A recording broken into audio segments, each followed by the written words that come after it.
You're about to bring our listeners into some pretty significant news, given it involves still the biggest name in the game. Nankervis in the path of Martin. Bang! Got Robinson. Martin's hurt. Robinson straight back up. He's not well. Bang! Big collision, and he immediately reached for the ribs, didn't he? Let's start with Richmond this morning. I can tell you that Dustin Martin has sort of ticked the final box to return to full contact training.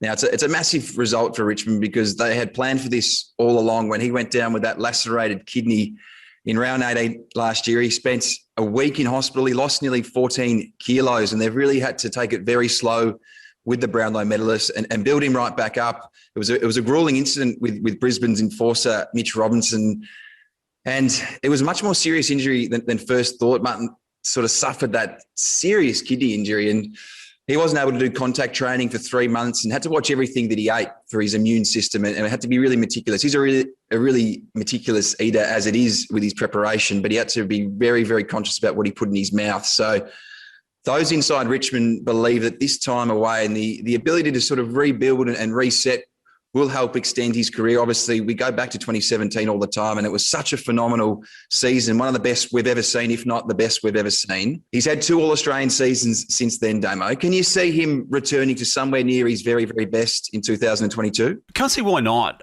Look, as you say, the longevity component to Dusty is almost lost in the brilliance component to his achievements and his feats, particularly in grand finals. And he's barely missed any footy since 2010. And even with the seriousness of this injury, ultimately, he's missed 5 games of footy, given it happened in round 18, and he's been able to obviously use the off-season to get himself right.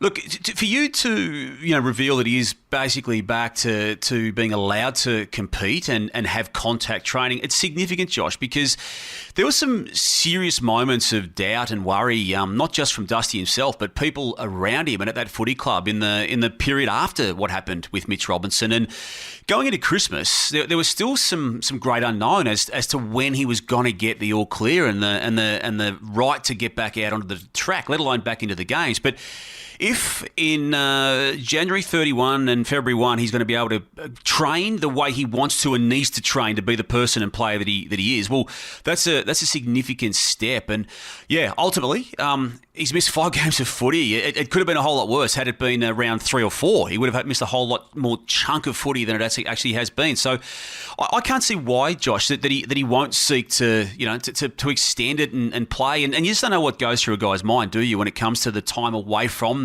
the game? He clearly loves the game, but having that moment where there was a lot of unknown and there was no guarantee he was going to play footy again at one stage, the way that the fear was when he was in hospital for that extended period last year, and then when he had to go through the rehab just to get his body right to live life again. Well, the initial concern was around, could he sort of put all this weight back on? Losing 14 or 15 kilos is a significant amount of weight, especially for someone like Dustin Martin. He's not a key position player, obviously, although he can play that way. So he's put all that strength back on. He's done a lot of running over the summer, and in the past 3 weeks, they've built up that contact. So he's had a few hits in match simulation and some full ground drills, and they've really worked him up to this point, and they're thrilled with the progress that he's made.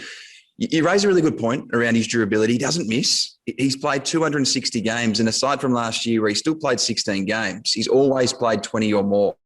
So the fascinating discussion around Dustin Martin is, can he play 350 plus? Can he get anywhere near Kevin Bartlett's games record at Punt Road of 403 games? And there are people around Richmond who think that maybe this sort of serious injury and the way it sort of allowed him to reset and recalibrate his body could extend his career. Yeah. Look, I reckon if you're a Richmond supporter right now, you just want him to get another 22 home and away games this year and 3 finals, don't you? And I reckon that's what his return is going to allow Richmond supporter to think along the lines of yet again. We saw last year they only managed the 9.5 wins, and in hindsight, Josh, it wasn't unexpected given what they'd been through in the previous 4 seasons, and given that the 2020 premiership was one in which they were in a hub for 100 plus days. It was a season in which the grand final wasn't played until October 24, and as such, they just basically did next to, but by way of comparison to a team that missed the finals, almost no pre-season prior to Christmas. So